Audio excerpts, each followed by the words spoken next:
Yes, hello, good evening po sa lahat, no, mga leaders. Ah, kaway-kaway naman diyan. Yeah. So, isa sa to sa mga tutorial video natin doon sa duplication system na ginawa natin, no. So, congratulations nga po pala kasi isa po kayo sa maswerte na magiging part ng community natin. So, again, my name is Coach Bong and ako po ang founder ng sistemang to. Ginagawa natin siya bago pa lang. So napakaswerte mo po kasi naging part po kayo ng community natin. Sa video na to guys, tuturuan ko po kayo paano natin ma-activate yung account natin, paano tayo mag-deposit or slash activate yung account natin para makapagsimula na po tayo sa negosyo natin. Kasi napaka-profitable po talaga ng negosyong to. So sa maliit na talaga na kapital, ang laki talaga ng kitaan. So, yan. So, isi-share ko muna yung screen ko sa inyo. Nakita naman siguro ako, no? Okay. Ayan. So, dito tayo sa dalawa kasi yung monitor ko. So, ganun-ganun yung ulo ko eh. So, ngayon, siyempre, ang gagawin natin, punta tayo muna sa, yan. Type natin dito, Empower Life. Simula tayo sa pinaka-basic, sa pinaka-una. So, ayan, ito yung website natin. I-open po natin yung account natin, of course. Account pala ng wife ko. Hindi ko muna ipakita sa inyo yung account ko kasi hindi pa nag-million eh. Konti pa lang yung laman. Pero ah, positive naman po yung nangyayari no sa natin, negosyo natin, mga partners no, mga leaders. Imagine mo tong negosyo na to. Pagsali ko, meron na agad 2,853 members join after me.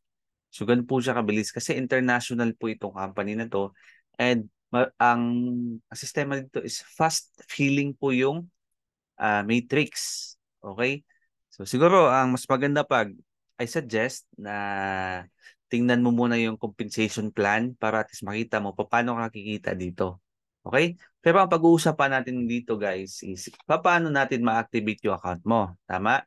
So kung nakapag-create ka na ng free account, ang gawin mo, open mo yung account mo, sundan mo lang yung tutorial ko, di ba? So, pag hindi pa ata na paid, nakalagay kasi dito, congratulations, you are a paid member. So, meron po kayo i-click dito kung gusto niyo po mag-activate na. Pwede rin dito, punta po kayo sa my wallet ko. Yan. Click niyo po itong deposit fund. Okay? Yan. So, meron po akong apat na paraan para ma-activate natin to. Actually, marami naman kasi makita niyo naman dito yan. Pero sa akin, apat, pinakamadali. Okay? So, dito po, ang puhunan po natin is 1,000 pesos only. That's $20. Okay? So, you can activate your account with credit card or debit card. Kailang. So, ito po yung isa sa mga pinakamadali na paraan. Okay? So, alam niyo naman to. Di ba? Basic lang naman to eh. Ah, lagay niyo lang dito. Ang pinaka-safe po kasi para sa akin is $22. Bakit? Meron po kasi tayong tinatawag na fee, especially since sa bank, pagbabank transfer tayo, so meron po atang fee na kukunin yung system. Para safe na lang kasi nagkamali po ako nang na-activate ko po yung isa sa mga leaders natin dito no. Ang nilagay ko 20 lang.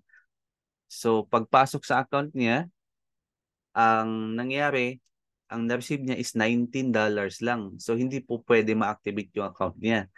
And ang ginawa namin, since ang minimum dito is 20, inabunuan ko ulit siya. So, nagabuno pa ako. Sayang. Pero okay lang kasi 1,000 lang naman eh. So, ang pinaka-safe po, no? 21 or 20. Lagay niyo na lang 22. Okay? Huwag niyo po kalimutan yan. Another way is crypto. Pay with crypto. Okay? So, lagay niyo lang, pag nilagay niyo kasi dito, ah 20, di ba? Yan, ilagay natin 20. Type mo natin 703-123. Yan, tingnan niyo mangyayari. So, are you sure? Yes. Okay mo lang yan. Tapos, ma-redirect po kayo sa third party. Ito, coin payment yung gamit nila. Ayan. Ang order mo is, di ba ang nilagay ko, 20? 21.60 USD na. Ito, ang gamit natin dito is, ayan, USDT, TRC20 ha. Okay? So, complete checkout. Huwag niyo kalimutan, TRC20 or, basta yun na yun. Ito, di ba, ang nilagay 21.60 ngayon, naging 22 na. Kasi hindi natin maiwasan na meron talagang ano yan, fee or tawag, baka gas fee, tawag doon. So, punta ka sa wallet mo, ang gamit mo Binance or ano ba yung gamit ko? Binance kasi yung gamit ko eh, Trust Wallet. Mayroon kang Trust Wallet o mayroon kang Binance, pwede yon. So, ito, kopyahin mo lang to and ito yung address. Make sure na sakto po yung address. Okay? And kung gusto niyo magpa-guide, click niyo lang tong what to do next. Yan. Please send 22.224885 to address ito. To make sure to send enough to cover any coin transaction fees. Yun yung sinasabi ko, transaction fees.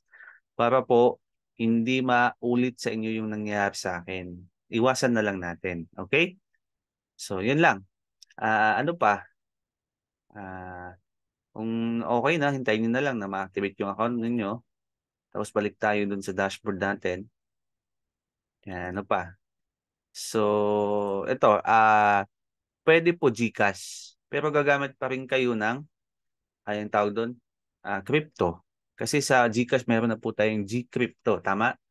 So kung wala pa kayong idea about doon, magpatulong na lang po kayo or i-search nyo po sa YouTube. And then, isa pa, pwede po tayo dito mag P2P or person to person. Bali, yung account ng, ito, account balance ko, pwede ko po ito ma-send sa mga downlines ko lang. Hindi po pwede cross-line. So, ang gagawin natin dyan is transfer fund.